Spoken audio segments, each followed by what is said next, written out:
Beradaan manusia dimulai dari sebuah kelemahan dan ketidakmampuan yang kemudian akan bergerak ke arah kekuatan. Manusia dapat dengan mudah memanfaatkan rahmat dan karunia yang dilimpahkan kepada dirinya. Namun, manusia harus menunaikan suatu kewajiban kepada Tuhannya. Martabat manusia di sisi Tuhannya tidaklah diukur dari seberapa tinggi peringkat dan jabatan maupun nasab. Namun, di saat yang diukur adalah ketakwaannya, manusia dalam perspektif Islam tetap dilahirkan dalam keadaan fitrah, yaitu suci, bersih, bebas dari segala dosa, dan memiliki kecenderungan sikap menerima agama, iman, dan tauhid. Assalamualaikum warahmatullahi wabarakatuh. Perkenalkan, kami dari kelas S2C Universitas Islam Negeri Raden Mas Said Surakarta. Saya Al-Amin Sayyid Hidayatullah Syaiful Bakri dengan NIM 2121111084, dan teman saya Koik Mutasim Fauzan dengan NIM 2121111079. Di sini kami akan membahas tentang podcast apa itu fitrah manusia dalam Islam. Jadi dapat disimpulkan dari pengertian itu tadi, yaitu apa itu fitrah manusia, yaitu tentang bagaimana sejak awal lahir manusia itu telah ditetapkan, yaitu ditetapkan oleh Allah Subhanahu wa taala. Ya.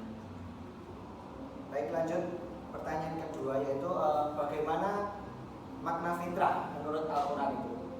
Secara umum, fitrah dalam Al-Qur'an terdapat 4, yaitu yang pertama sebagai proses penciptaan langit dan bumi, yang kita ketahui bahwa Allah menciptakan manusia itu dimulai dari penciptaan bumi, kemudian isi-isinya, dan kemudian diturunkan Nabi Adam sebagai manusia pertama yang ada di bumi.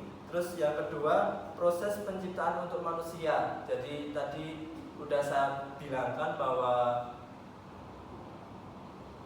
bumi itu dari alamnya, kemudian muncul manusia. Terus yang ketiga, mengatur alam semesta dan isinya secara lebih serasi dan seimbang, seperti adanya siang dan malam. Terus yang terakhir yaitu memberikan makna pada agama Allah sebagai acuan dasar dan pedoman bagi manusia dalam menjalankan setiap tugas dan fungsinya. Baik, berarti bagaimana fitrah manusia menurut Al-Quran itu mencakupi semuanya, ya? Dari baik itu langit menuju ke manusia dan makna-makna agama. Baik, lanjut pertanyaan yang ketiga. Setelah menyinggung mengenai makna fitrah manusia menurut Al-Quran, lantas ayat apa yang terdapat dalam Al-Quran?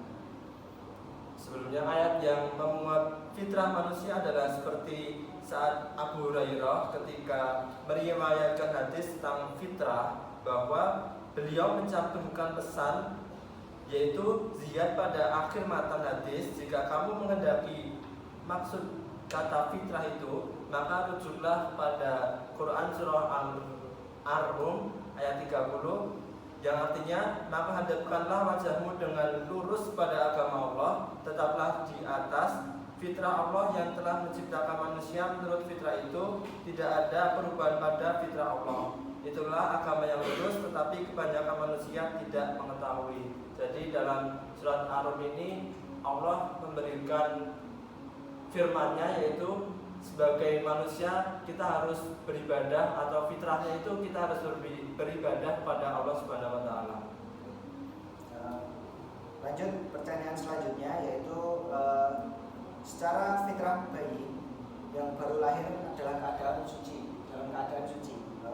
Pertanyaannya, apabila seseorang anak yang meninggal dari kalangan orang musyrik, apakah itu masuk surga atau masuk ke dalam neraka? Sebelumnya, konsep yang dari awal itu mengenai fitrah, yaitu dalam keadaan lahir seorang manusia memiliki jiwa yang bersih atau suci. Terdapat 3 pendapat para ulama, yaitu yang pertama, kebanyakan mereka mengatakan bahwa mereka anak-anak musyrik masuk ke dalam neraka. Itu pendapat yang pertama. Yang kedua, sebagian mereka tawakuf, yaitu tidak meneruskan persoalan tersebut. Jadi ada yang tidak membahas sama sekali.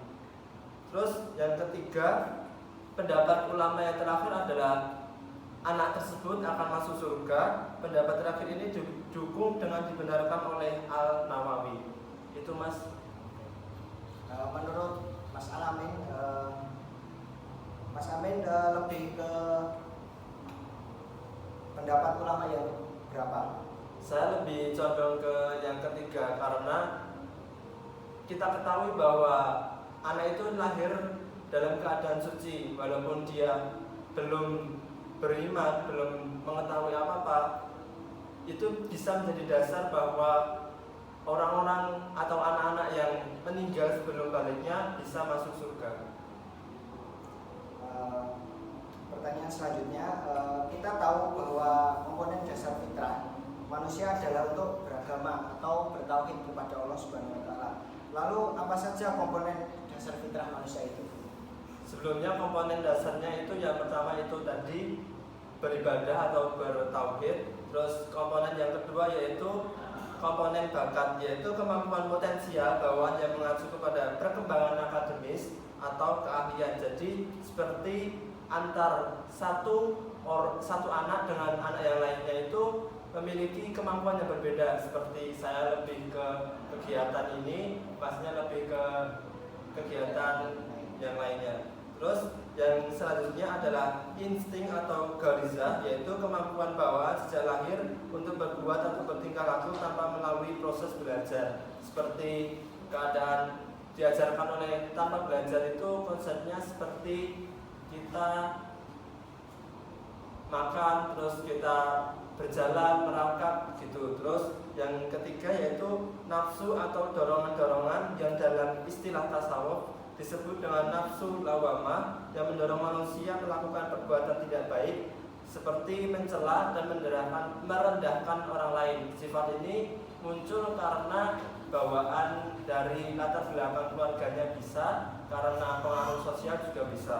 Terus yang terakhir yaitu karakter, yaitu bawaan bersifat psikologis sejak lahir yang berkaitan dengan tingkah laku moral dan sosial secara etis seseorang yang terbentuk oleh kekuatan dari dalam diri manusia. Itu Mas. Baik, berarti dapat disimpulkan ya, berarti dari tadi bakat, karakter itu tergantung pribadi kita sendiri, bagaimana merelasikan fitrah kita. Iya. Baik, lanjut pertanyaan selanjutnya yaitu bagaimana tujuan utama dari penciptaan manusia di bumi ini? Seperti yang saya jelaskan di awal tadi, tujuan utama dari penciptaan manusia adalah untuk beribadah kepada Allah Subhanahu wa taala.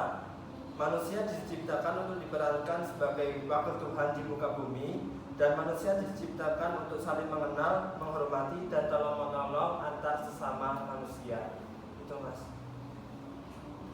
Selanjutnya, seperti yang kita ketahui bahwa fitrah manusia yang utama adalah beribadah kepada Allah Subhanahu wa taala. Lantas apakah ada fitrah manusia yang lain? Baik, ada beberapa fitrah. Yang pertama itu jelas fitrah agama. Manusia sejak lahir mempunyai naluri atau insting yang beragama dan mengakui adanya zat Allah. Namun ketika dia lahir cenderung pada al-hanif, yaitu rindu akan kebenaran mutlak Allah. Jadi antar manusia itu bisa berbeda tergantung kepada orang tuanya.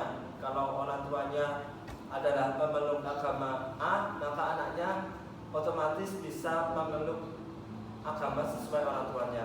Terus yang berikutnya fitrah intelek. Fitrah intelek adalah potensi bawaan manusia untuk memperoleh pengetahuan yang dapat membedakan mana yang baik dan buruk. Terus yang ketiga fitrah sosial, yaitu kecenderungan manusia untuk hidup berkelompok yang mempunyai ciri khas yang disebut kebudayaan. Yang selanjutnya yaitu fitrah seni atau kemampuan manusia untuk menimbulkan daya estetika yang mengacu pada sifat al-jamal Allah Subhanahu wa taala. Selanjutnya fitrah yang terakhir adalah fitrah kemajuan, keadilan, kemerdekaan, kesamaan, ingin dihargai, menikah, cinta tanah air, dan kebutuhan-kebutuhan hidup lainnya. Itu fitrah yang saya ketahui. Jadi fitrah, selain fitrah yang tadi fitrah agama, fitrah sosial dan fitrah lain sebagainya itu bagi kita sangat penting ya untuk direalisasikan. Ya, sangat penting karena sebagai modal kita untuk keberlangsungan hidup kita sendiri, bukan hidup orang lain. Lanjut pertanyaan selanjutnya. Tadi kita sudah menyinggung tentang kebutuhan hidup manusia. Sebenarnya apa saja sih kebutuhan pokok manusia itu? Kebutuhan pokok manusia yang pertama adalah kebutuhan hati nurani. Setiap manusia untuk memperoleh kepuasan, ketentraman, dan ketenangan membutuhkan hati nuraninya masing-masing. Terus yang kedua adalah kebutuhan akal pikiran. Setiap insan untuk memperoleh kebebasan, kemerdekaan, dan kepastian memiliki akal pikiran untuk berbuat A atau berbuat baik atau berbuat buruk. Terus selanjutnya kebutuhan perasaan setiap insan dapat memperoleh rasa saling pengertian, kasih sayang, dan perdamaian. Yang terakhir adalah kebutuhan hak dan kewajiban setiap insan untuk memperoleh perundang-undangan, ketertiban, dan keadilan guna menindaklanjuti bagi manusia yang tidak memiliki perbuatan yang baik. Itu Mas.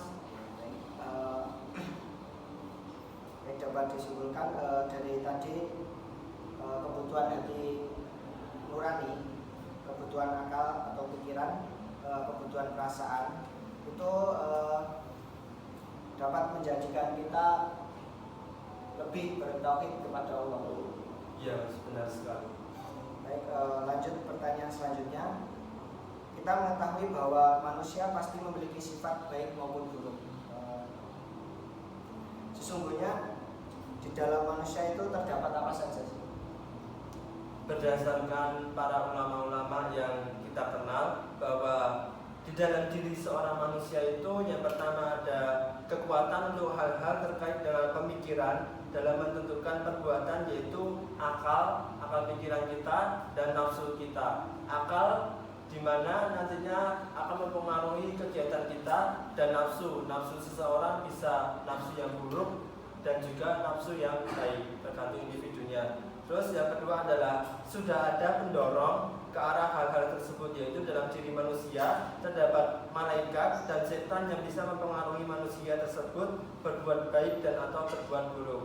Selain tadi akal dan pikiran, kita di dalam tubuh kita itu juga terdapat malaikat dan juga terdapat setan, seperti yang digambarkan di sinetron-sinetron, kartun-kartun. Terdapat setan yang digambarkan dengan makhluknya, dirinya sendiri dalam warna merah, dan seorang malaikat digambarkan sebagai warna putih. Baik, berarti dari sini kita harus saling pintar-pintar dalam melakukan lingkungan sekitar. Baik, pertanyaan yang terakhir yaitu dalam konteks agama Islam, manusia memiliki sifat mahmudah atau sifat yang terpuji. Nah, sebenarnya apa itu sih sifat mahmudah dan contoh-contohnya? Sebenarnya sifat itu dibagi menjadi dua, sifat baik dan buruk. Terus yang kita bahas sekarang ini adalah sifat mahmudah, adalah sifat yang terpuji. Dalam artian sifat mahmudah adalah sifat pada diri manusia yang condong atau cenderung kepada hal-hal yang berkaitan dengan kebaikan. Terus contoh dari sifat ini adalah tindakan taubat apabila dia melakukan kesalahan, terus membantu sesama manusia, terus sabar, syukur, ikhlas, dan mampu menerima keadaannya tanpa melakukan tindakan kejahatan. Jadi fitrah langkah yang harus kita ambil itu yaitu yang bersifat mahmudah. Iya, lebih baik bersifat mahmudah daripada sifat yang buruk.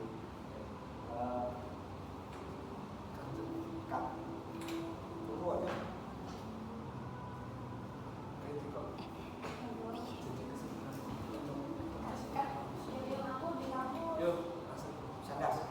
Man. Mari. Jone.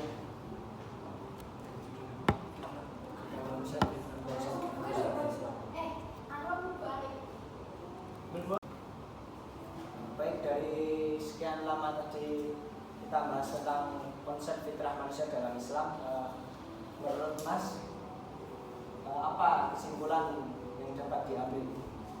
Sebenarnya konsep fitrah manusia adalah bawaan dari lahir. Sejak dia lahir ke bumi, itu adalah konsep fitrah manusia yang awal, yaitu bersih, tidak ada kesalahan suatu apapun, ibaratnya seperti kertas putih yang tidak ada noda sama sekali. Dan hal itu, kertas putih itu bisa ternodai apabila kita memberikan sebuah tinta. Tinta itu bisa tinta baik maupun tinta buruk. Jadi apabila kita ingin memberikan tinta yang baik, maka kita harus selalu berbuat baik. Dan apabila kita ingin, sebenarnya bukan ingin, lebih condong kepada lingkungan kita ke baik atau buruk, lebih diutamakan kepada kebaikan. Itu aja, Mas. Terima kasih ya Mas Alamin. Ya. Materinya cukup sekian podcast dari kami. Bila ada salah kata, salah ucap, kami mohon maaf. Wassalamualaikum warahmatullahi